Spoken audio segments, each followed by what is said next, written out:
આપણે લાસ્ટ લેક્ચરમાં સલ્ફ્યુરિક એસિડની બનાવટ, ઔદ્યોગિક ઉત્પાદન, એના ભૌતિક ગુણધર્મો અને રાસાયણિક ગુણધર્મો વિશે લર્ન કરવાનું સ્ટાર્ટ કરેલું. તેમાં રાસાયણિક ગુણધર્મોમાં આપણા અમુક રાસાયણિક ગુણધર્મો કમ્પ્લીટ થયેલા હતા અને અમુક રાસાયણિક ગુણધર્મો બાકી હતા.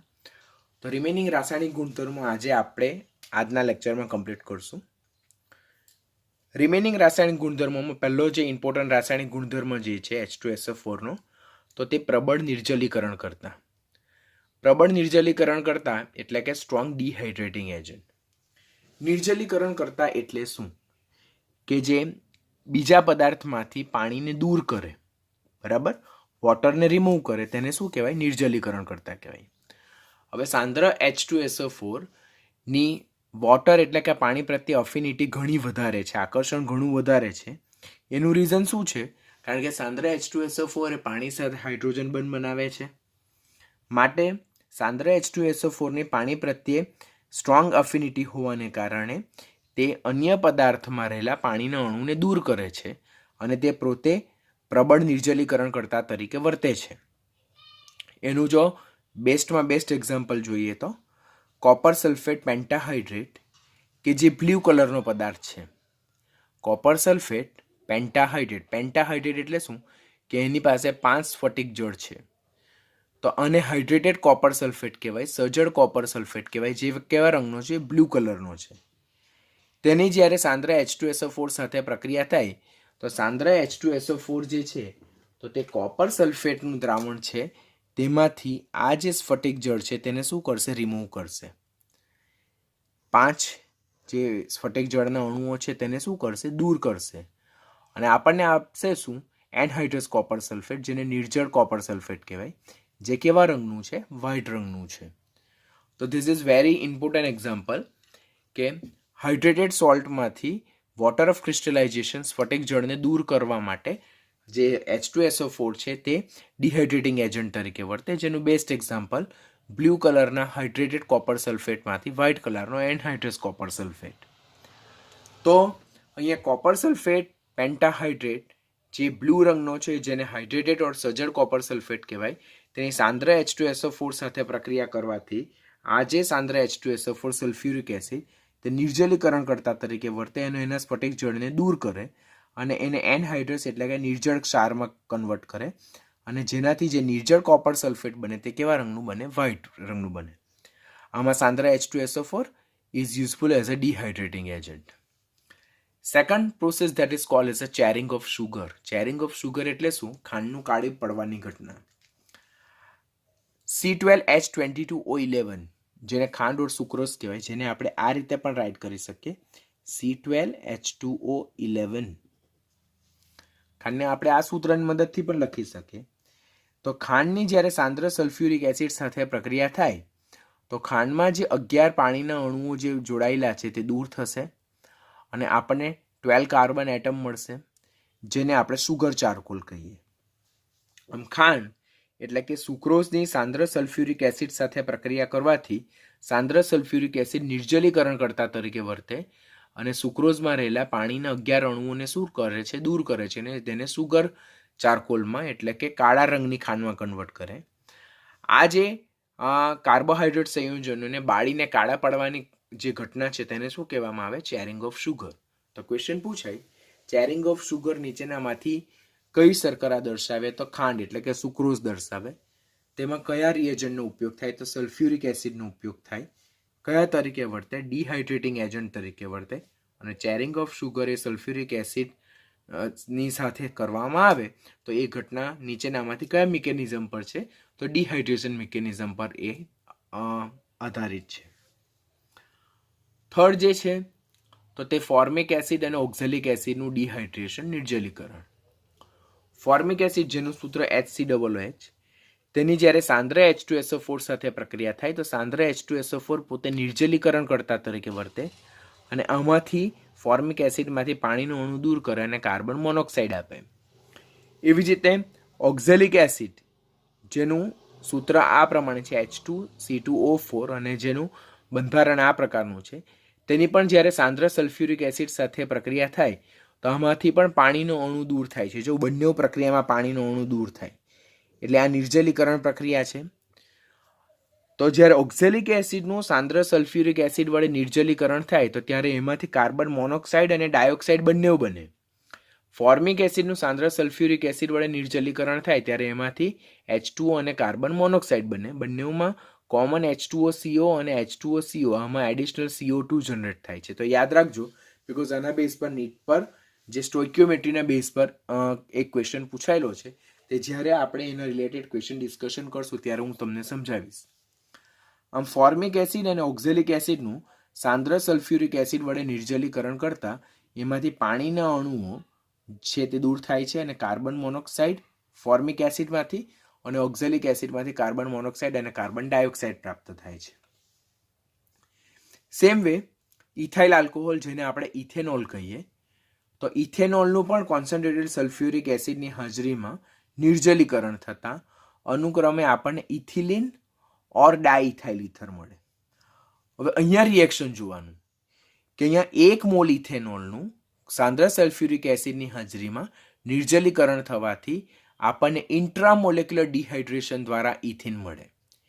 એટલે આ જે ઇથેનોલનો અણુ છે, આ આખો ઇથેનોલનો અણુ, તેમાંથી પાણીનો અણુ દૂર થાય ને આપણને ઇથિન મળે. એટલે આ એક અણુમાંથી જ પાણીનો અણુ દૂર થઈને આપણને ઇથિન મળે છે. પણ સેકન્ડ રિએક્શનમાં જો 2 મોલ ઇથેનોલ છે આપણી પાસે. કેટલા મોલ ઇથેનોલ છે? 2 મોલ ઇથેનોલ છે. એટલે ઇથેનોલના 2 અણુ છે આપણી પાસે.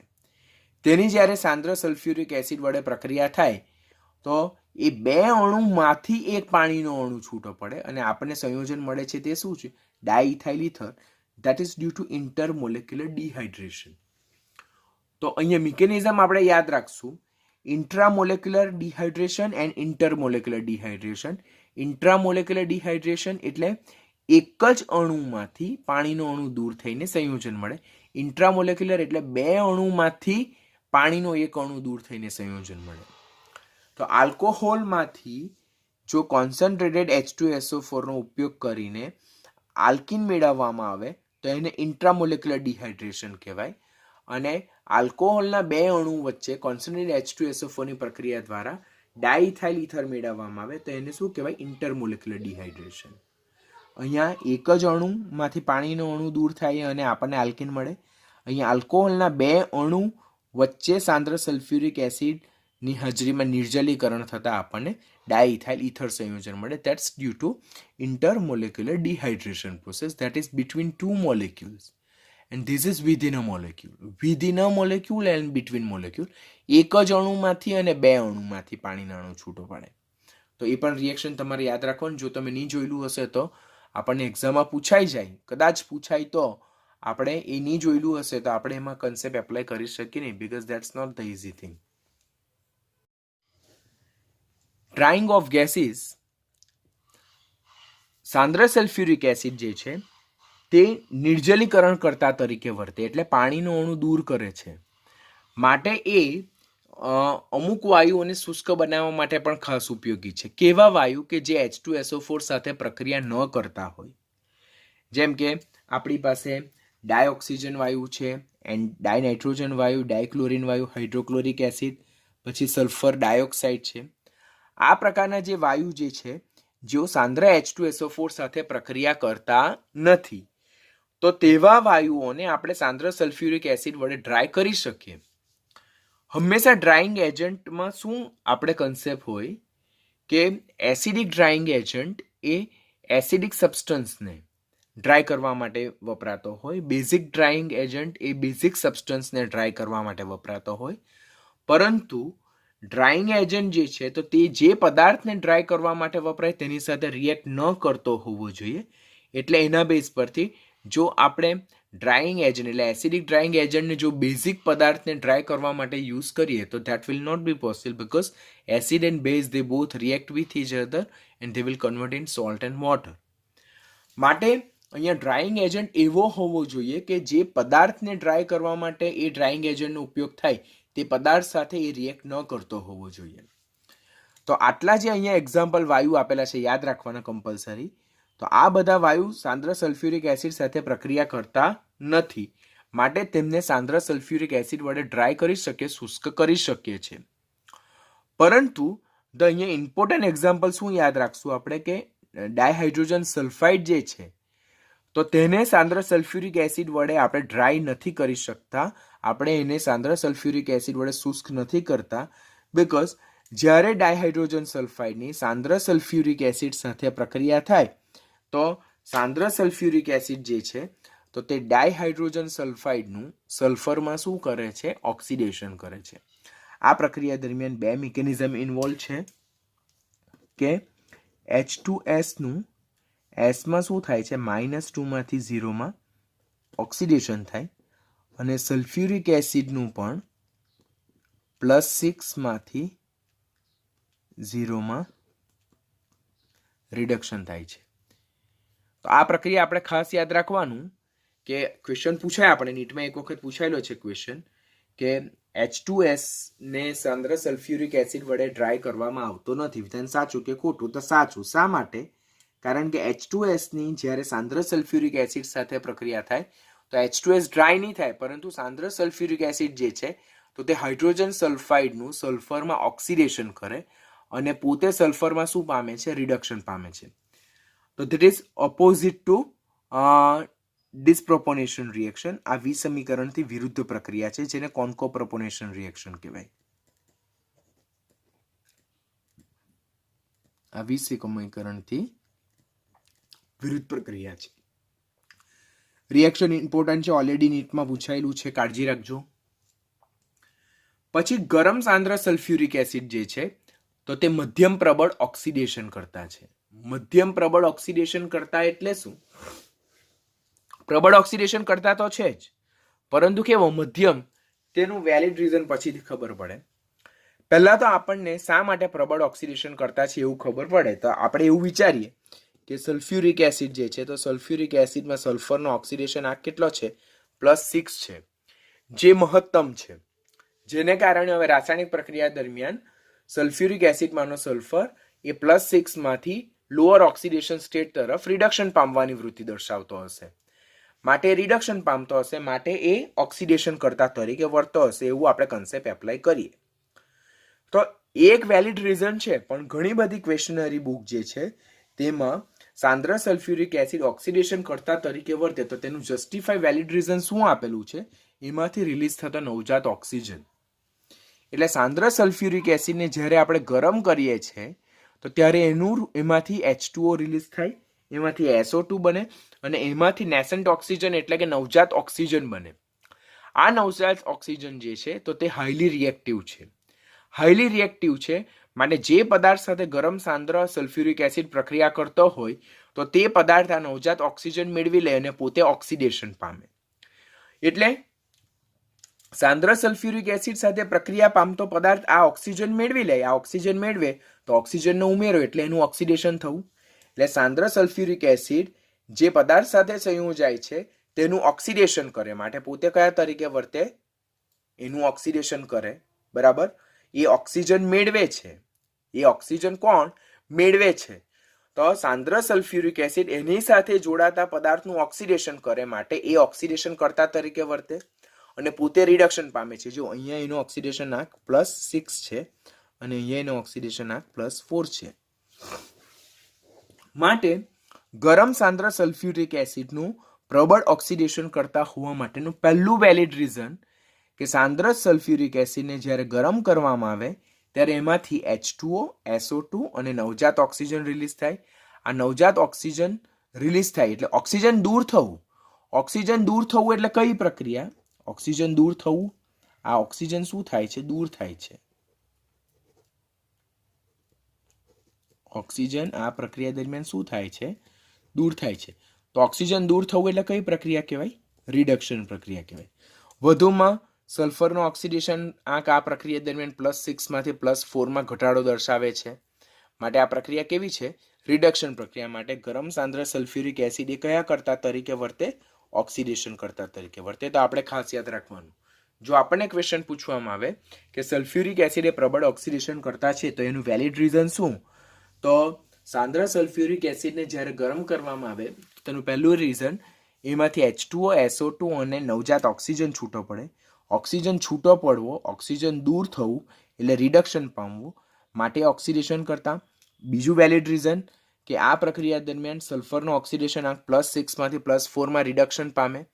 તો ઓક્સિડેશન આંકમાં ઘટાડો એટલે પણ રિડક્શન પ્રક્રિયા માટે ગરમ સાંદ્ર સલ્ફ્યુરિક એસિડ એ ઓક્સિડેશન કરતા તરીકે વર્તે. એનો આ જે ઓક્સિડેશન કરતા સ્વભાવ જે છે તે HNO3 કરતા ઓછો અને H3PO4 ફોસ્ફોરિક એસિડ કરતા વધારે. એટલે સલ્ફ્યુરિક એસિડનો ઓક્સિડેશન કરતા સ્વભાવ એ HNO3 અને ઓર્થોફોસ્ફોરિક એસિડની મિડલનો છે, જે આપણે યાદ રાખવાનું આપણા નોલેજ માટે. હવે ઓક્સિડેશન કરતા છે માટે એ અધાતુનું ઓક્સિડેશન કરે. તો એ ઓક્સિડેશન કરતા તરીકે વર્તે ત્યારે પોતે રિડક્શન પામે. શેમાં રિડક્શન પામે? SO2 માં. અત્યારે જ આપણે જોયું એ પોતે SO2 માં શું પામે છે? H2SO4 માંથી SO2 માં એ પોતે રિડક્શન પામે. માટે સાંદ્ર સલ્ફ્યુરિક એસિડ જ્યારે ઓક્સિડેશન કરતા તરીકે વર્તે ત્યારે પોતે SO2 માં રિડક્શન પામે અને અધાતુના ઓક્સાઇડ ઓર ઓક્સો એસિડમાં એનું ઓક્સિડેશન કરે, કે જેમ કે કાર્બનનું ઓક્સિડેશન કાર્બન ડાયોક્સાઇડમાં કરે, સલ્ફરનું ઓક્સિડેશન સલ્ફર ડાયોક્સાઇડમાં કરે, ફોસ્ફરસનું ઓક્સિડેશન ફોસ્ફોરિક એસિડમાં કરે, પોટેશિયમ આયોડાઇડનું ઓક્સિડેશન આયોડિનમાં કરે, પોટેશિયમ બ્રોમાઇડનું ઓક્સિડેશન બ્રોમિનમાં કરે અને નેપ્થેલિનનું ઓક્સિડેશન શેમાં કરે? થેલિક એસિડમાં કરે છે. તો આ પોઈન્ટ પહેલાં તો આપણને આ પોઈન્ટ યાદ રહેવા જોઈએ. એના બેઝ પરથી રિએક્શન આપણને બનાવતા આવડવું જોઈએ કે H2SO4 એ પ્રબળ ઓક્સિડેશન કરતા તરીકે વર્તે, જે સલ્ફર ડાયોક્સાઇડમાં રિડક્શન પામે, કાર્બનનું CO2 માં, સલ્ફરનું SO2 માં, ફોસ્ફરસનું ફોસ્ફોરિક એસિડમાં, આયોડાઇડનું આયોડિનમાં, બ્રોમાઇડનું બ્રોમિનમાં અને નેપ્થેલિનનું થેલિક એસિડમાં ઓક્સિડેશન કરે છે. વેલિડ રીઝન કયા? આ બે રિએક્શન છે જે ટેક્સ્ટબુકના જ રિએક્શન છે, યાદ રાખવાનું કે કાર્બનની જ્યારે સલ્ફ્યુરિક એસિડ સાથે પ્રક્રિયા થાય ત્યારે એમાંથી CO2 અને SO2 જનરેટ થાય. ઓક્સિડેશન આંક ગણવાનું 0 માંથી +4, તો કેટલાનો વધારો? તો 4નો વધારો. પછી અહીંયા +6 માંથી અહીંયા +4, તો કેટલાનો ઘટાડો? 2નો ઘટાડો. માટે રિએક્શનને બેલેન્સ કરવા માટે હું 2 વડે ગુણું, તો માટે આ H2SO4 છે તેની અગાડી મારે 2 પ્લેસ કરવા પડે. પછી અહીંયા 4 દુ 8 ઓક્સિજન, તો અહીંયા 2 દુ 4 ને 2 6, એટલે બીજા રિએક્શનને બેલેન્સ કરવા માટે મારે 2 H2O એડ કરવા પડે. તો આ પ્રમાણે રિએક્શનને બેલેન્સ કરવાનું. સેમ રિએક્શન સલ્ફરની સાંદ્ર સલ્ફ્યુરિક એસિડ સાથેની પ્રક્રિયા. આ રિએક્શન પણ ઇમ્પોર્ટન્ટ છે કે ક્વેશ્ચન પૂછાય કે સલ્ફરની સાંદ્ર સલ્ફ્યુરિક એસિડ સાથે પ્રક્રિયા થાય તો કેટલા મોલ સલ્ફર ડાયોક્સાઇડ મળે? તો જો 2 ને 1 3 મોલ. આ રિએક્શન પણ ઇમ્પોર્ટન્ટ છે એક્ઝામ માટે, ખાસ કાળજી રાખજો. તો this two reactions that is from your textbook, કે જે તમને કમ્પલસરી બેલેન્સ કરતા આવડવા જોઈએ, બીકોઝ ટેક્સ્ટબુકના રિએક્શન તો આપણે બેલેન્સ કરતા આવડવા જ જોઈએ, બીકોઝ એ આપણને એક્ઝામ માટે ઇમ્પોર્ટન્ટ હોય. કેવી રીતે રિએક્શન બેલેન્સ કરે? ટેક્સ્ટબુકના છે તો આપણે સમજી લઈએ રિએક્શન બેલેન્સિંગ. કાર્બન પ્લસ સાંદ્ર સલ્ફ્યુરિક એસિડ, કાર્બનનું રૂપાંતર CO2 માં થાય અને સલ્ફ્યુરિક એસિડનું રૂપાંતર SO2 માં થાય. પહેલા આટલું આવડવું જોઈએ. સેકન્ડ ઓક્સિડેશન આંક લખો 0 +6 +4 +4. હવે અહીંયા 0 માંથી +4 ઓક્સિડેશન થાય. કેટલો? 0 માંથી +4 એટલે ઓક્સિડેશન આંકમાં 4નો વધારો. અહીંયા +6 માંથી +4 માં 2નો ઘટાડો, એટલે કઈ પ્રક્રિયા? રિડક્શન પ્રક્રિયા. તો બંને પ્રક્રિયા દરમિયાન વિનિમય પામતા ઇલેક્ટ્રોનની સંખ્યા સરખી કરવી હોય તો મારે આ રિએક્શનને કેટલા વડે ગુણવું પડે? 2 વડે ગુણવું પડે. એટલે C + 2 H2SO4 give CO2 + 2SO2. હવે એસિડિક માધ્યમ છે એટલે પહેલા ઓક્સિજનને બેલેન્સ કરે તો 4 દુ 8, અહીંયા 2 ને 2 દુ 4 ને 2 6, એટલે ઘટે કેટલા? 2. તો અહીંયા ઉમેરું શું? બીજા 2H2O. આ પહેલું રિએક્શન થયું. બીજું રિએક્શન છે સલ્ફરની સાંદ્ર સલ્ફ્યુરિક એસિડ સાથે પ્રક્રિયા થતાં સલ્ફરનું સલ્ફર ડાયોક્સાઇડમાં અને સાંદ્ર સલ્ફ્યુરિક એસિડનું પણ સલ્ફર ડાયોક્સાઇડમાં રૂપાંતર થાય. અહીંયા સલ્ફરનું ઓક્સિડેશન આંક 0, અહીંયા +6, અહીંયા +4, અહીંયા +4. અહીંયા +6માંથી +4 2નો ઘટાડો એટલે રિડક્શન. અહીંયા 0માંથી +4 એટલે 4નો વધારો ઓક્સિડેશન. માટે આ રિએક્શનને મારે કેટલા વડે ગુણવાનું થાય? 2 વડે થાય. તો sulphur plus 2H2SO4 gives 2SO2 plus SO2. હવે અહીંયા જો 4 દુ 8 છે, અહીંયા 2 દુ 4 ને 2 6, ખૂટે કેટલા? 2H2O. માટે ઓવરઓલ રિએક્શન જો હું રાઇટ કરું તો sulphur plus 2H2SO4 gives 3SO2 plus 2H2O. તો these are the balance equation. આ બેલેન્સ ઇક્વેશન ટેક્સ્ટ બુકના જ છે, યાદ રાખવાના, બિકોઝ આ રિએક્શનના રિલેટેડ નીટમાં ઓલરેડી ક્વેશ્ચન પૂછાયેલા છે. આપણે ક્વેશ્ચન સોલ્વ કરશું ત્યારે આપણને ખ્યાલ આવશે. ત્યારબાદ ફોસ્ફરસની જ્યારે સાંદ્ર સલ્ફ્યુરિક એસિડ સાથે પ્રક્રિયા થાય તો ફોસ્ફરસનું ઓક્સિડેશન ઓર્થોફોસ્ફોરિક એસિડમાં થાય અને સલ્ફ્યુરિક એસિડનું રિડક્શન સલ્ફર ડાયોક્સાઇડમાં થાય, જેમાં સલ્ફ્યુરિક એસિડ રિડક્શન પામતો હોવાને કારણે ઓક્સિડેશન કરતા તરીકે વર્તે. એવી જ રીતે પોટેશિયમ આયોડાઇડ જે છે તેમાં આયોડાઇડમાં આયોડિનનો ઓક્સિડેશન આંક -1, અહીંયા આયોડિનનો ઓક્સિડેશન આંક 0, એટલે -1માંથી 0માં એનું શું થાય છે? ઓક્સિડેશન થાય છે. અને અહીંયા સલ્ફરનો +6, અહીંયા સલ્ફરનો +4, તો +6માંથી +4માં એનું શું થાય છે? રિડક્શન થાય છે. તો આ એનો કયો સ્વભાવ દર્શાવે છે? એનો ઓક્સિડેશન કરતા સ્વભાવ દર્શાવે. હવે this question is also ask in exam કે આપણને ખબર છે સક્રિયતા શ્રેણી, તો ધાતુની સક્રિયતા શ્રેણી જેને ઇલેક્ટ્રોકેમિકલ સિરીઝ કહેવામાં આવે. ઇલેક્ટ્રોકેમિકલ સિરીઝ એટલે શું?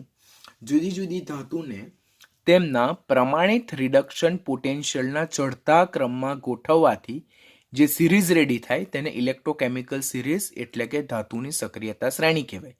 પહેલા ઇલેક્ટ્રોકેમિકલ સિરીઝ એટલે શું તે સમજી લો.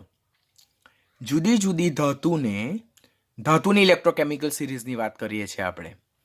જુદી જુદી ધાતુને તેમના પ્રમાણિત રિડક્શન પોટેન્શિયલના ચડતા ક્રમમાં ગોઠવવાથી જે શ્રેણી મળે છે, જે સિરીઝ મળે છે, તેમને તેમની ઇલેક્ટ્રોકેમિકલ સિરીઝ કહેવાય. ઇલેક્ટ્રોકેમિકલ સિરીઝમાં જે ધાતુઓ હાઇડ્રોજનની ઉપર આવેલી છે તેમની હાઇડ્રોજન કરતાં સક્રિયતા વધારે છે, એટલે તેમના હાઇડ્રોજન કરતાં ઓક્સિડેશન પોટેન્શિયલ વધારે અને રિડક્શન પોટેન્શિયલ ઓછા, એટલે તેમના ઓપો ધન અને રીપો ઋણ છે. કઈ ધાતુઓ?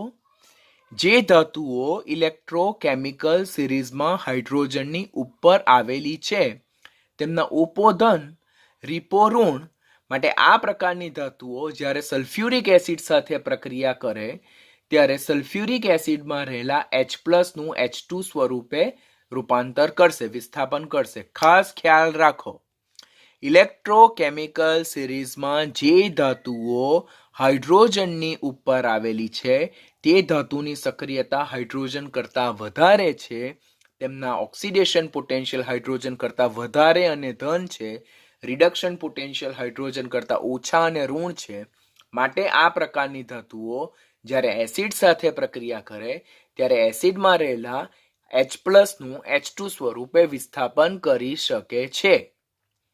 એટલે સક્રિયતા શ્રેણીમાં હાઇડ્રોજનની ઉપર રહેલી જે મધ્યમ સક્રિય or અતિ સક્રિય ધાતુ એ એસિડમાં રહેલા H+ નું એટલે સલ્ફ્યુરિક એસિડમાં રહેલા H+ નું H2 સ્વરૂપે વિસ્થાપન કરશે. પરંતુ જે સક્રિયતા શ્રેણીમાં હાઇડ્રોજનની નીચે રહેલી ધાતુઓ કે જેમની સક્રિયતા હાઇડ્રોજન કરતાં ઓછી છે, like copper, mercury, silver, gold, platinum, કે જે સક્રિયતા શ્રેણીમાં હાઇડ્રોજનની નીચે પ્લેસ થયેલી છે, તો તેમની સક્રિયતા હાઇડ્રોજન કરતાં ઓછી છે, એમના રિડક્શન પોટેન્શિયલ હાઇડ્રોજન કરતાં વધારે અને ધન છે અને ઓક્સિડેશન પોટેન્શિયલ હાઇડ્રોજન કરતાં ઓછા અને ઋણ છે, તો તેવી ધાતુઓ એસિડમાં રહેલા H+ નું H2 સ્વરૂપે વિસ્થાપન કરી શકતા નથી. પરંતુ સક્રિયતા શ્રેણીમાં હાઇડ્રોજનની નીચે રહેલી ઓછી સક્રિય ધાતુ એ શું કરશે?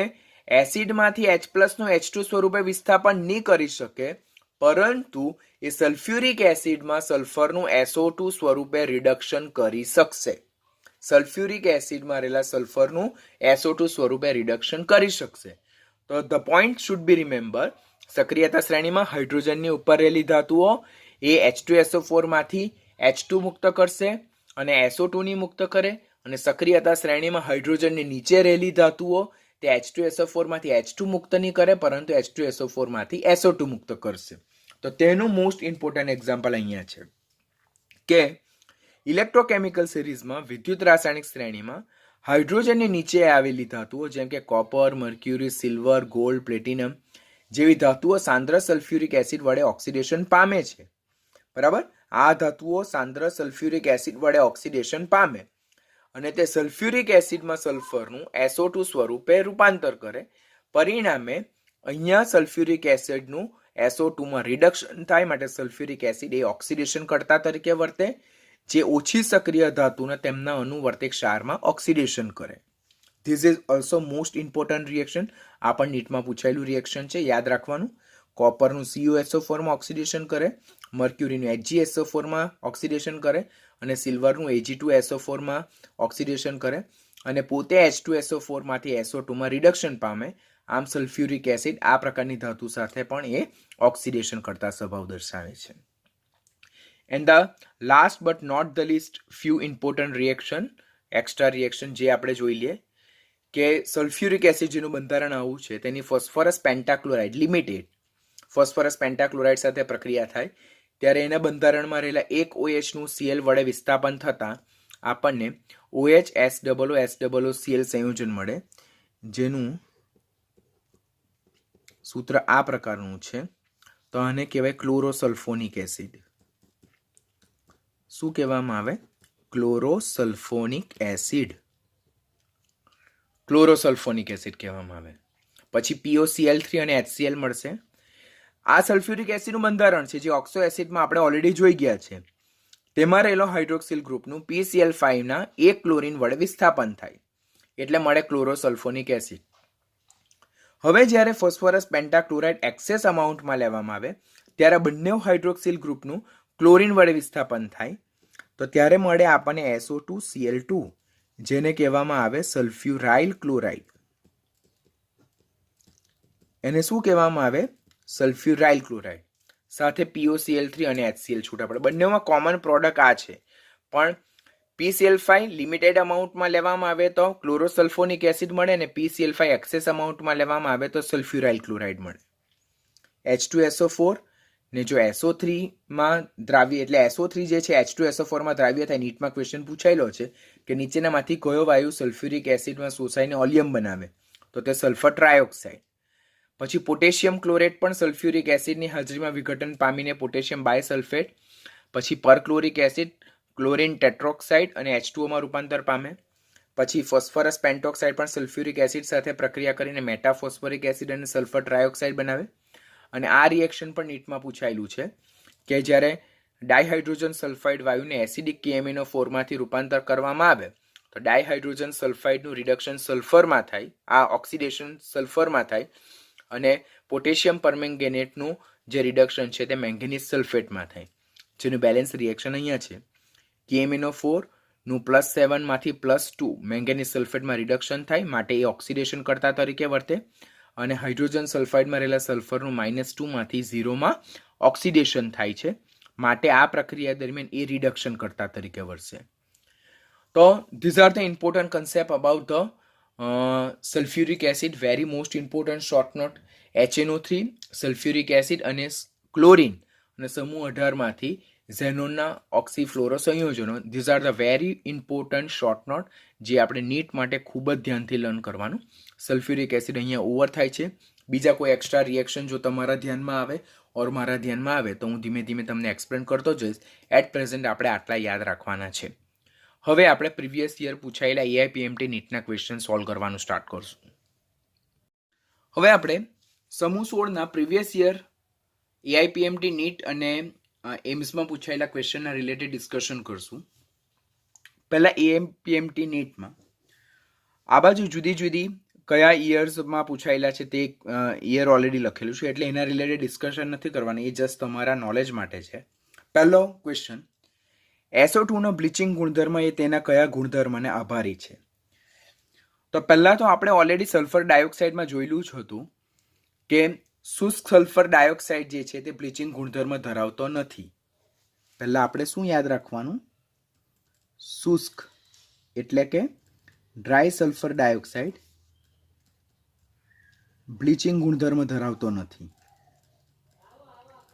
બ્લીચિંગ ગુણધર્મ ધરાવતો નથી. કયો? ભીનો SO2 બ્લીચિંગ ગુણધર્મ ધરાવે છે. ભીનો SO2 બ્લીચિંગ ગુણધર્મ ધરાવે છે. એના માટેનું પ્રક્રિયા સમીકરણ આપણને ખબર છે કે SO2 જ્યારે મોઇસ્ટ સ્ટેટમાં હોય તો it will be converted to H2SO4 and it will give you nascent hydrogen. આને શું કહેવામાં આવે? nascent hydrogen.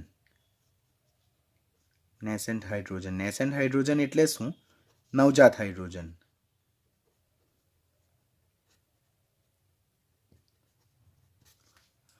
હવે આ પ્રક્રિયા દરમિયાન જો અહીંયા સલ્ફરનો ઓક્સિડેશન આંક +4 છે, આમાં સલ્ફરનો ઓક્સિડેશન આંક +6 છે. +4માંથી +6માં એનું શું થાય છે? ઓક્સિડેશન થાય છે. તો એનું ઓક્સિડેશન થાય છે માટે એ કયો સ્વભાવ ધરાવે? રિડક્શન કરતા સ્વભાવ દર્શાવે. વધુમાં એ અહીંયા H2O છે તેમાંથી ઓક્સિજન દૂર કરે. અહીંયા જો પાણીમાં ઓક્સિજન છે, જ્યારે અહીંયા ફક્ત નવજાત હાઇડ્રોજન છે, એટલે અહીંયાથી ઓક્સિજન દૂર થાય. તો ઓક્સિજન દૂર થયું એટલે આનું શું કરે? ઓક્સિજન મેળવવું એટલે ઓક્સિજન મેળવવું એટલે ઓક્સિડેશન, ઓક્સિજન દૂર કરવું એટલે રિડક્શન. એટલે અહીંયા SO2 એ H2O નું નવજાત હાઇડ્રોજનમાં રિડક્શન કરે અને પોતે સલ્ફ્યુરિક એસિડમાં ઓક્સિડેશન પામે. માટે આ જે નવજાત હાઇડ્રોજન છૂટો પડે છે તે કલરિંગ મેટર સાથે પ્રક્રિયા કરશે અને તેને કલરલેસ મેટરમાં કન્વર્ટ કરશે. પરિણામે સલ્ફર ડાયોક્સાઇડનો જે બ્લીચિંગ એજન્ટ જે છે તેમાંથી છૂટા પડતા નવજાત હાઇડ્રોજનને લીધે છે અને તેના ઓક્સિડેશન પામવાને લીધે છે. માટે એ તેના કયો સ્વભાવનો નિર્દેશ કરે છે? તેનો રિડક્શન કરતા સ્વભાવનો નિર્દેશ કરે છે. એટલે આમાં આન્સર એ આવશે. પછી બીજો ક્વેશ્ચન કે આપણી પાસે આ રિએક્શન અત્યારે જ આપણે જોઈ ગયા છે કે સિલ્વરની સલ્ફ્યુરિક એસિડ સાથે પ્રક્રિયા થાય તો તેમાં H2SO4 ખાલી જગ્યા તરીકે વર્તે. જો આપણે રિએક્શન રાઇટ કરીએ તો 2Ag plus H2SO4 gives Ag2SO4 plus 2H2O plus SO2. અહીંયા સિલ્વરનો ઓક્સિડેશન આંક 0, સલ્ફરનો +6, Ag નો +1, અહીંયા સલ્ફરનો +4. અહીંયા સલ્ફરનો +6માંથી +4માં ઓક્સિડેશન આંકમાં ઘટાડો થાય માટે એનું થાય રિડક્શન. હવે એનું રિડક્શન થાય તો એ કયા કરતા તરીકે વર્તે? ઓક્સિડેશન કરતા તરીકે વર્તે. જે સિલ્વરનું Ag+ શું કરે છે? ઓક્સિડેશન કરે છે. માટે અહીંયા પૂછ્યું છે પ્રક્રિયામાં H2SO4 ખાલી જગ્યા તરીકે વર્તે તો H2SO4 રિડક્શન પામે છે માટે એ કયા કરતા તરીકે વર્તે છે? ઓક્સિડેશન કરતા તરીકે વર્તે. તો આમાં કરેક્ટ આન્સર શું આવશે? બી આવશે. પછી એસિડિક KMnO4ના દ્રાવણમાંથી H2S પસાર કરતા, એસિડિક KMnO4ના દ્રાવણમાંથી આપણે H2SO4 પસાર કરતા શું મળે? તો અત્યારે જ આપણે રિએક્શન જોયું કે એસિડિક KMnO4 એટલે બેલેન્સ રિએક્શન નહીં યાદ રહી તો આપણને સિમ્પલ રિએક્શન યાદ રહેવું જરૂરી. KMnO4 સલ્ફ્યુરિક એસિડ માંથી આપણે શું પસાર કરીએ છીએ? હાઇડ્રોજન સલ્ફાઇડ પસાર કરીએ છીએ. તો એમાંથી જે Mn વાળું સંયોજન જે છે તો મેંગેનીઝ સલ્ફેટમાં રૂપાંતર પામે, પ્લસ આ જે પોટેશિયમમાંથી આપણને K2SO4 મળશે, પ્લસ સલ્ફર જે H2S છે તે H2S માંથી સલ્ફરમાં રૂપાંતર પામે ને પ્લસ H2O મળશે. તો આ આપણું રિએક્શન છે. આને આપણે શું કહીએ છીએ? આને આપણે એસિડિક KMnO4 કહીએ, બિકોઝ અંદર H2SO4 નાખેલો છે. આ પ્રક્રિયા દરમિયાન Mn+7 માંથી +2 શું પામે છે? રિડક્શન પામે છે. માટે એ અહીંયા KMnO4 અહીંયા ઓક્સિડેશન કરતા તરીકે વર્તે, જ્યારે સલ્ફરનો ઓક્સિડેશનાંક -2 માંથી 0 ઓક્સિડેશન પામે. માટે અહીંયા H2S કયા તરીકે વર્તે? રિડક્શન કરતા તરીકે વર્તે. પણ એ જસ્ટ આપણે એક્સ્ટ્રા કન્સેપ્ટ જોઈએ. ઓર એલ્સ અહીંયા શું પૂછવું છે કે ખાલી જગ્યા મળે છે તો જો K2SO3 અહીંયા નથી મળતું, અહીંયા K2SO4 મળે. MnO2 નથી મળતું, અહીંયા MnSO4 મળે છે. KHSO3 નથી મળતું, અહીંયા K2SO4 મળે. અને સલ્ફર મળે છે, માટે અહીંયા કરેક્ટ આન્સર શું આવશે? ડી આવશે. પછી એસિડિક K2Cr2O7 ના દ્રાવણમાંથી SO2 વાયુ પસાર કરવાથી શું મળે? તો આ ઓલરેડી આપણે સલ્ફર ડાયોક્સાઇડ જોયેલું, તેમાં આપણે જોઈ જ ગયેલા હતા કે એસિડિક K2Cr2O7 એટલે K2Cr2O7 પ્લસ H2SO4, આને શું કહેવાય? Acidic potassium dichromate solution. તેમાંથી આપણે શું પસાર કરેલું? એમાંથી સલ્ફર ડાયોક્સાઇડ પસાર કર્યું. તો સેમ અહીંયા K2SO4 મળે. ત્યાર પછી આ જે ક્રોમિયમ છે તો તે +3 ઓક્સિડેશન ધરાવતા Cr2SO4 થ્રાઇસ, જેને આપણે ક્રોમિક સલ્ફેટ કહેતા હતા. ક્રોમિક સલ્ફેટ કે જે કેવા રંગનો પદાર્થ છે? લીલા રંગનો પદાર્થ છે. અને પ્લસ H2O મુક્ત થતું હતું. તો એસિડિક K2Cr2O7 ના દ્રાવણમાંથી SO2 વાયુ પસાર કરવાથી દ્રાવણ ભૂરા રંગનું બને એવું તો કંઈ નથી. દ્રાવણનો રંગ દૂર થાય એવું નહીં. SO2નું રિડક્શન થાય. તો SO2 અહીંયા +4 છે, પછી અહીંયા SO2 +6 છે, અહીંયા પણ +6 છે. તો SO2 અહીંયા સલ્ફરનું તો ઓક્સિડેશન થાય છે અને લીલા રંગનો ક્રોમિક સલ્ફેટ મળે, Cr2SO4 થ્રાઇસ. તો લીલા રંગનો ક્રોમિક સલ્ફેટ મળે. માટે અહીંયા કરેક્ટ આન્સર શું આવશે? ડી આવશે. પછી નીચેનામાંથી કયો વાયુ H2SO4 માં દ્રાવ્ય થઈને ઓલિયમ બનાવે છે? તો ડેફિનેટલી આપણને ખબર છે કે સલ્ફર ટ્રાયોક્સાઇડ જે છે તો તે 98% સાંદ્રતા ધરાવતા સલ્ફ્યુરિક એસિડમાંથી દ્રાવ્ય થઈને H2S2O7 બનાવે, જેને આપણે શું કહીએ છીએ? ઓલિયમ કહીએ. એને જ આપણે ધુમાયમાન સલ્ફ્યુરિક એસિડ કહીએ, એને જ ફ્યુમિંગ સલ્ફ્યુરિક એસિડ કહીએ અને એને જ આપણે પાયરો સલ્ફ્યુરિક એસિડ કહીએ. માટે અહીંયા કરેક્ટ આન્સર શું આવશે? ડી આવશે. પોટેશિયમ સુપર ઓક્સાઇડની કાર્બન ડાયોક્સાઇડ સાથે પ્રક્રિયા થતાં કયો વાયુ મુક્ત થાય? આ ઓલરેડી આપણે S વિભાગનો ક્વેશ્ચન છે, સમૂહ 1નો, કે પોટેશિયમ સુપર ઓક્સાઇડ છે તેની CO2 સાથે પ્રક્રિયા થતાં એમાંથી આપણને પોટેશિયમ કાર્બોનેટ મળે અને સાથે સાથે ઓક્સિજન વાયુ છૂટો પડે છે. This is basic reaction. બરાબર? તો આ રિએક્શન આપણે સમૂહ 1 માટે યાદ રાખવાનું. સમૂહ 1ના સુપર ઓક્સાઇડની વાતાવરણમાંના ઓક્સિજન સાથેની પ્રક્રિયા. તો પોટેશિયમ સુપર ઓક્સાઇડ, કારણ કે અહીંયા પોટેશિયમનો ઓક્સિડેશન આંક +1 અને ઓક્સિજનનો ઓક્સિડેશન આંક -1, માટે આ પોટેશિયમનો સુપર ઓક્સાઇડ છે. તે વાતાવરણમાંના CO2 સાથે પ્રક્રિયા કરીને પોટેશિયમ કાર્બોનેટ બનાવે અને ઓક્સિજન વાયુ રિલીઝ કરે. માટે અહીંયા કરેક્ટ આન્સર શું આવશે? O2 આવશે. પછી ફોટોગ્રાફીમાં હાઇપોનો ઉપયોગ શા માટે કરવામાં આવે? પહેલો પોઈન્ટ આપણે યાદ રાખવાનો, હાઇપો એટલે શું? હાઇપો મીન્સ Na2S2O3 એટલે sodium thiosulphate. Hypo means what? Na2S2O3 sodium thiosulphate. આ ક્વેશ્ચન 1998માં પૂછાયેલો હતો. 1998માં એટલે આજથી 22 વર્ષ પહેલા. તો generally it is out of syllabus, પરંતુ અત્યારે આપણે નીટ માટે યાદ રાખીએ તો આ જે હાઇપો છે તેનો ઉપયોગ ખાસ કરીને શું થાય કે જે ડીકમ્પોઝિશન પામ્યા વગરનો જે સિલ્વર બ્રોમાઇડ છે તેને આપણે વોટર સોલ્યુબલ કોમ્પ્લેક્સ તરીકે આપણે દૂર કરવાનું, જેનું રિએક્શન આ રીતે આવે કે સિલ્વર બ્રોમાઇડની પ્રક્રિયા સોડિયમ થાયોસલ્ફેટ એટલે આને કહેવાય હાઇપો, તેની સાથે થાય તો એમાંથી આપણને એક જલ દ્રાવ્ય સંકીર્ણ મળે અને પ્લસ સોડિયમ બ્રોમાઇડ શું થાય છે? છૂટું પડે છે.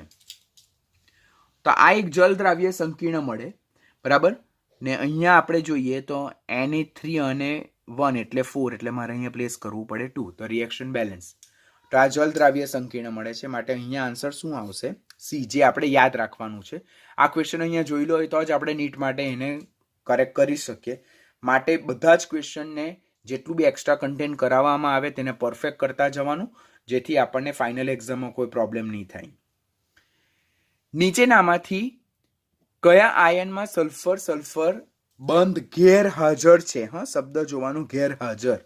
ઉતાવળમાં હાજર છે જોવાઈ જાય તો તરત જ રોંગ આન્સર થઈ જાય, ગેરહાજર.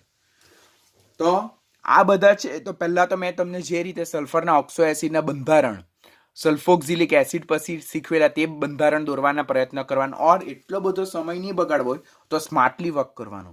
જો H2SO7 -2, તો H2SO7 જેને આપણે શું કહીએ છીએ? ઓલિયમ.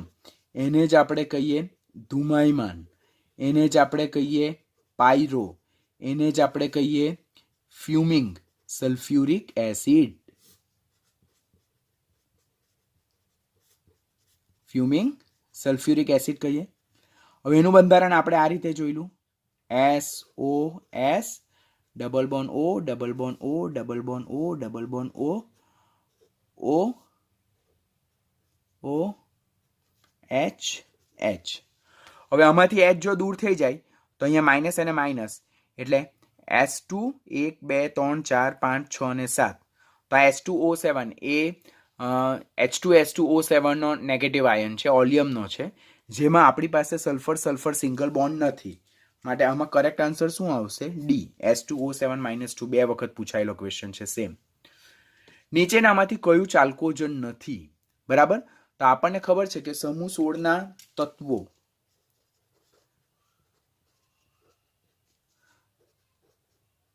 સમૂહ 16ના તત્વો પોલોનિયમ અને લાસ્ટમાં ઓ સનમ સેન્ડલ તેરે પાઉં મેં લઉં, એટલે પોલોનિયમ અને લિવરમોરિયમ સિવાયના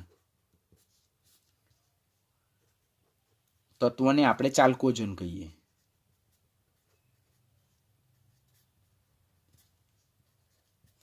આ બી ચાલ્કોજન છે, આ બી ચાલ્કોજન છે, આ બી ચાલ્કોજન, બીકોઝ આ બધા સમૂહ 16ના. તો સોડિયમ ચાલ્કોજન નથી, કારણ કે એ સમૂહ 1નું તત્વ છે, સમૂહ 16નું તત્વ નથી. ઓક્સિજન અણુ જે છે તો તે ખાલી જગ્યા દર્શાવે છે. હવે જ્યારે આપણે ઓક્સિજનના બંધારણ વિશે જોયેલું હતું તો ત્યારે મેં તમને કીધેલું હતું કે molecular orbital theory, MOT theory, MO2 જે મોલેક્યુલર ઓર્બિટલ થિયરી છે એના પ્રમાણે જે ઓક્સિજનની જે છે એન્ટીબોન્ડિંગ મોલેક્યુલર ઓર્બિટલ્સ જે છે, એન્ટીબોન્ડિંગ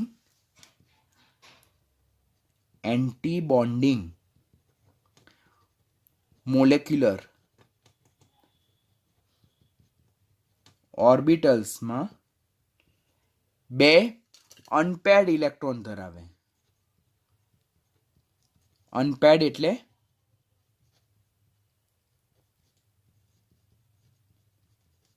અયુગ્મિત ઇલેક્ટ્રોન ધરાવે. એને કારણે જે ઓક્સિજન અણુ જે છે તે કયો સ્વભાવ ધરાવે છે? અનુચુંબકીય સ્વભાવ ધરાવે. જો આપણે સિમ્પલ કન્સેપ્ટ કરશું ને તો આપણો આન્સર રોંગ આવશે. જો ઓક્સિજન 1 2 3 4 5 6, બીજો ઓક્સિજન 2 3 4 5 અને 6, ઓક્સિજન વચ્ચે દ્વિબંધ જોવા મળે. આ રીતે જોઈએ તો એની પાસે તો બધા પેર ઇલેક્ટ્રોન છે. પેર ઇલેક્ટ્રોન હોય તો એ કયો સ્વભાવ ધરાવે? ડાયમેગ્નેટિઝમ એટલે કે પ્રતિચુંબકીય. પરંતુ એ પ્રતિચુંબકીય સ્વભાવ દર્શાવતો, આ બંધારણ હોવા છતાં પણ એ પ્રતિચુંબકીય સ્વભાવ દર્શાવતો નથી. એનું વેલિડ રીઝન શું છે? મોલેક્યુલર ઓર્બિટલ થિયરી જે આપણે 11th ચેપ્ટર નંબર 4 કેમિકલ બોન્ડિંગમાં શીખેલા છે કે ઓક્સિજનની એન્ટી બોન્ડિંગ મોલેક્યુલર ઓર્બિટલ જે છે તેમાં આપણને 2 અનપેર્ડ અયુગ્મિત ઇલેક્ટ્રોન જોવા મળે છે, જેને કારણે એ કયો સ્વભાવ ધરાવે છે? પેરામેગ્નેટિઝમ સ્વભાવ દર્શાવે. તો ધીસ ઇઝ ઇમ્પોર્ટન્ટ. એમ્સમાં પણ સેમ ક્વેશ્ચન પૂછાયેલો છે, તો આપણે ખાસ કાળજી રાખવાની. વાતાવરણના ઉપલા ભાગમાં નીચેનામાંથી કયા સંયોજન દ્વારા ઓઝોનનું ક્ષયન થાય? તો ડેફિનેટલી ફ્રીઓન, CFCS, જેને શું કહેવાય? ક્લોરોફ્લોરોકાર્બન્સ, જેને જ કયા નામે ઓળખવામાં આવે? ફ્રીઓન્સ, જે ઓઝોન સ્તરના ક્ષયન માટે મુખ્ય જવાબદાર પરિબળ છે. તેમાં આન્સર ડી આવશે. નીચેનામાંથી કયું સંયોજન પી પાઈ ડી પાઈ બંધ ધરાવે? હવે પી પાઈ ડી પાઈ બંધ બનાવવા માટે બે તત્વોમાંથી એક તત્વની પી કક્ષક અને બીજા તત્વની ડી કક્ષક હાજર હોવું જોઈએ. એટલે પી પાઈ ડી પાઈ બંધ ત્યારે જ શક્ય છે કે જ્યારે જે સંયોજનમાં રહેલા બે અણુ છે તેમાંથી કોઈ એક પાસે ડી કક્ષક હોય. હવે નાઇટ્રોજન અને ઓક્સિજન બંને બીજા આવર્તના તત્વો છે, માટે તેમના વચ્ચે પી પાઈ બંધ, પી પાઈ ડી પાઈ નહીં, બીકોઝ બંને બીજા આવર્તના તત્વો હોવાથી એમની પાસે ડી કક્ષકનો અભાવ. બોરોન અને ઓક્સિજન એ પણ બંને બીજા આવર્તના તત્વો એટલે એમની પાસે ડી કક્ષકનો અભાવ, એટલે એમાં પણ પી પાઈ બંધ જોવા મળે. હા, સલ્ફર ત્રીજા આવર્તનું તત્વ, એની પાસે ખાલી પડેલી ડી કક્ષક. ઓક્સિજન બીજા આવર્તનું તત્વ, એની પાસે પી કક્ષક. માટે સલ્ફરની ડી કક્ષક અને ઓક્સિજનની પી કક્ષક તેના વચ્ચે પી પાઈ ડી પાઈ બંધનું નિર્માણ થઈ શકે છે.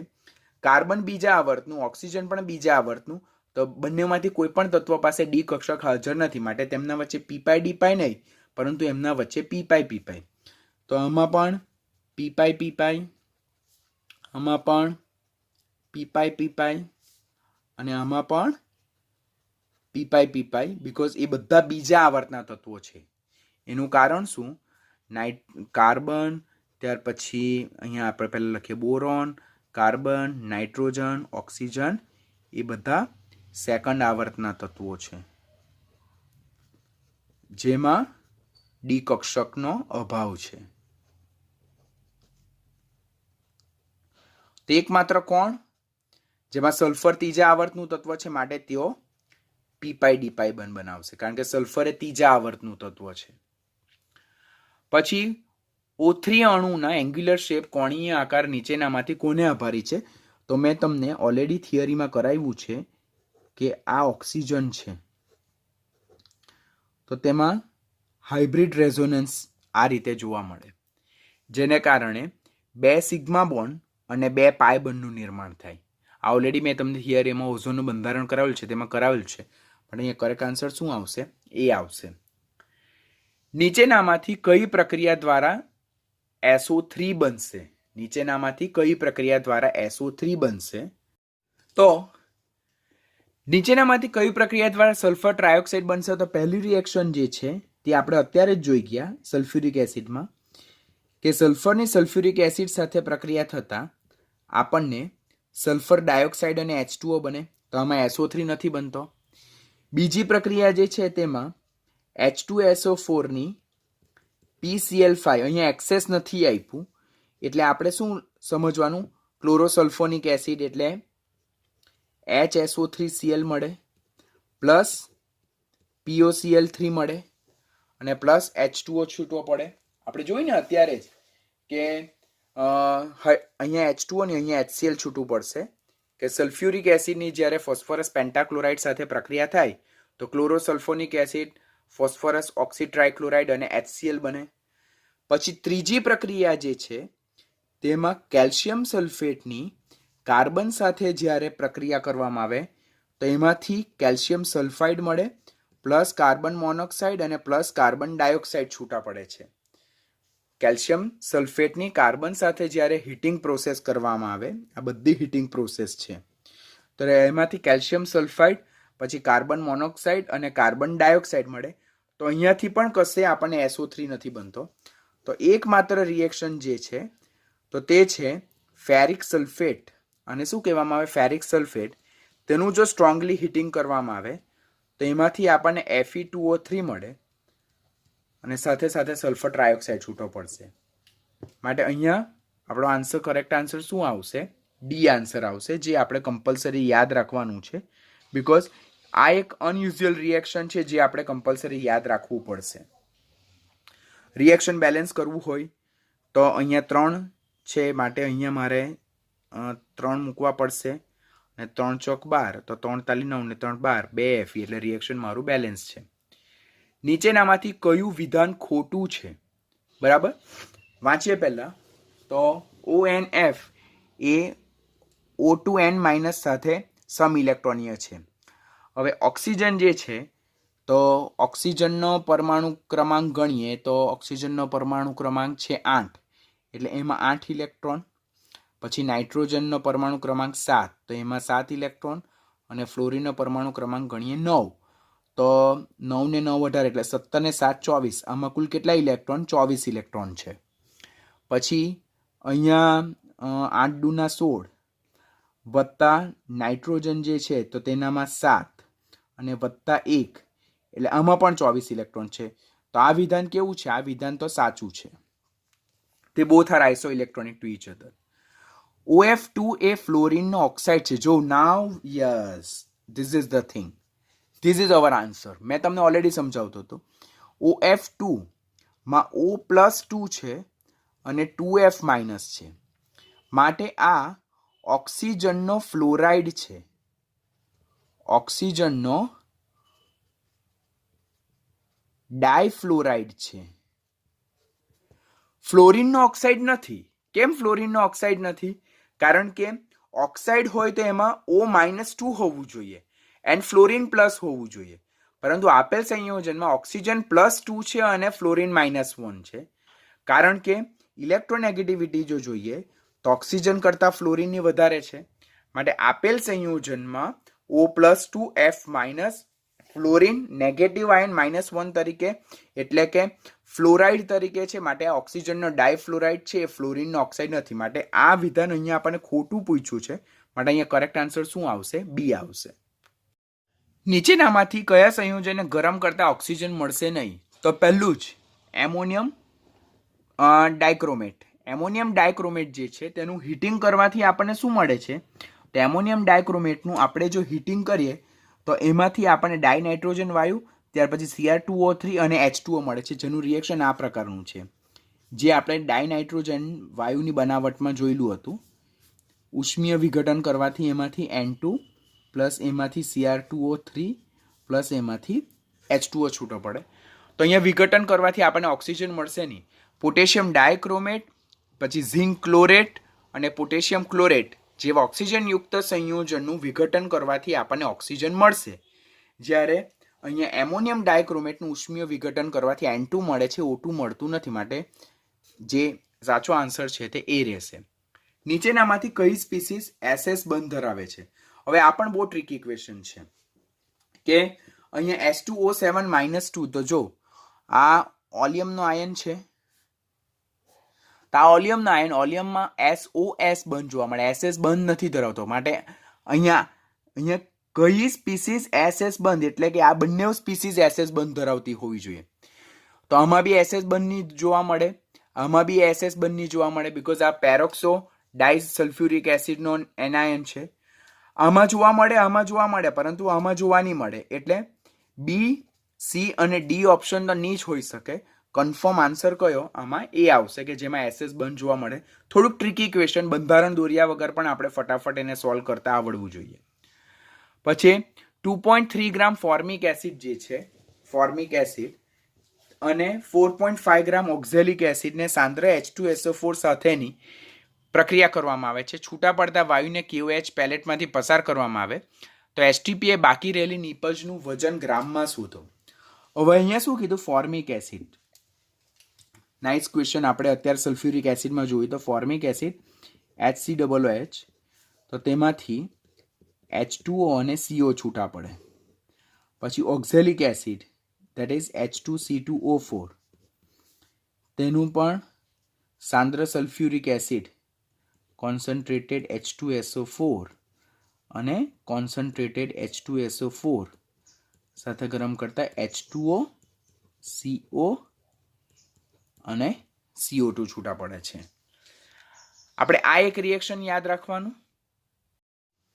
હવે ક્વેશ્ચન શું છે કે આ તો કોન્સન્ટ્રેટેડ સલ્ફ્યુરિક એસિડની જ્યારે ફોર્મિક એસિડ સાથે પ્રક્રિયા થતાં આ બંને વાયુ છૂટા પડે. ઓક્ઝેલિક એસિડની કોન્સન્ટ્રેટેડ સલ્ફ્યુરિક એસિડ સાથે પ્રક્રિયા થતાં આટલું છૂટા પડે. આ બંનેને સાથે લીધા છે, જેમાં આનું પ્રમાણ 2.3 ગ્રામ લીધું છે અને આનું પ્રમાણ કેટલું છે? 4.5 ગ્રામ લીધું. આ બંનેને સાથે લીધા, એને કોન્સન્ટ્રેટેડ સલ્ફ્યુરિક એસિડ સાથે ગરમ કર્યા, આમાંથી આ છૂટું પડ્યું, આમાંથી આ છૂટું પડ્યું. પછી એને KOH પેલેટ્સમાંથી પસાર કરવામાં આવે. તો KOH પેલેટ્સ જે છે તે કેવા છે? બેઝિક સબસ્ટન્સ છે. બેઝિક સબસ્ટન્સ હોવાથી આ CO2 જે એસિડિક વાયુ જે છે તેને શું કરે? શોષી લે. માટે કાર્બન મોનોક્સાઇડ પ્રક્રિયામાં KOH દ્વારા ભાગ લેશે નહીં. હું શું કહેવા માંગુ છું તમને ખબર પડે કે એક કન્ટેનર લીધું, તેમાં આપણું ફોર્મિક એસિડ નાખ્યું, તેમાં ઓક્ઝેલિક એસિડ નાખ્યું, અંદર કોન્સન્ટ્રેટેડ સલ્ફ્યુરિક એસિડ નાખ્યું, હીટ કર્યું, એટલે આનું રૂપાંતર આમાં થયું ને આનું રૂપાંતર આમાં થયું. પછી આ જે વાયુ મિશ્રણ છે તેને KOH માંથી પસાર કર્યા. તો H2O અને CO2 જે છે તો તે KOH પેલેટમાં શોષાઈ જશે. CO2 શા માટે? બીકોઝ એ એસિડિક છે, અને KOH શા માટે? બેઝિક છે માટે. પરંતુ CO જે છે તો તે KOH સાથે પ્રક્રિયા કરતો નથી, because that is neutral oxide.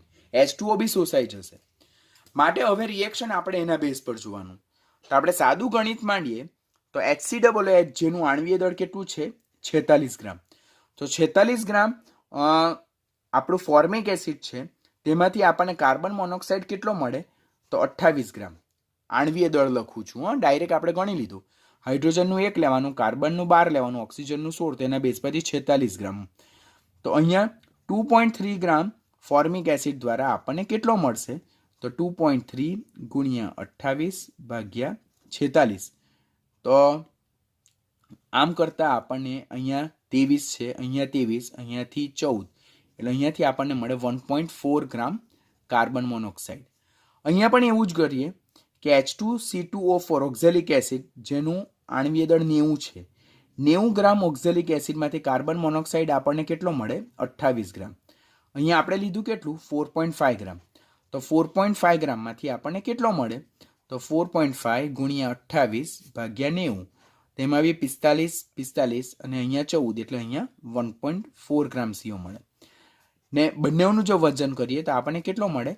2.8 gram carbon monoxide.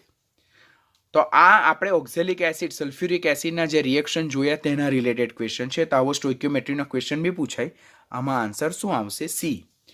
એટલે ફોર્મિક એસિડ અને ઓક્ઝેલિક એસિડ ને એક કન્ટેનરમાં લીધું, સાંદ્ર સલ્ફ્યુરિક એસિડ સાથે પ્રક્રિયા કરી, ગરમ કર્યું, તો અંદરથી આ વાયુ છૂટા પડ્યા.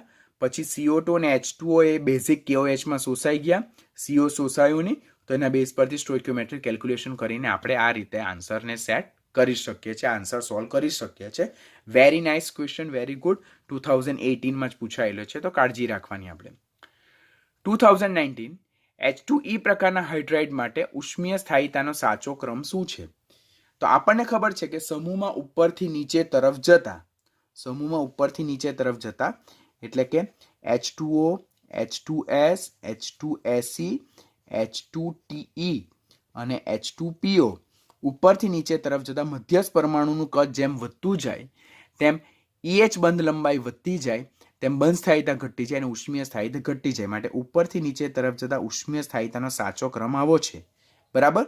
તો આવો ક્રમ આપણે શોધવાનો, જેમાં H2O ની ઉષ્મીય સ્થાયીતા સૌથી વધારે છે. તો એવું એક જ ઓપ્શન છે, આયરું આ જો. બાકીના બધામાં જ H2O કશે હાઈએસ્ટ આપ્યું છે? નથી આપ્યું. તો આમાં કરેક્ટ આન્સર આપણે શું આવશે? સી આવશે. તો આજના લેક્ચરમાં આપણે AIPMT નીટના આટલા ક્વેશ્ચન સોલ્વ કરીએ. એમ્સના ક્વેશ્ચન આપણે નેક્સ્ટ લેક્ચરમાં સોલ્વ કરશું, અને નેક્સ્ટ લેક્ચરમાં બીજા કોઈ પેન્ડિંગ વર્ક હશે તો તે કમ્પ્લીટ કરીને આપણે ગ્રુપ 18 સ્ટાર્ટ કરશું.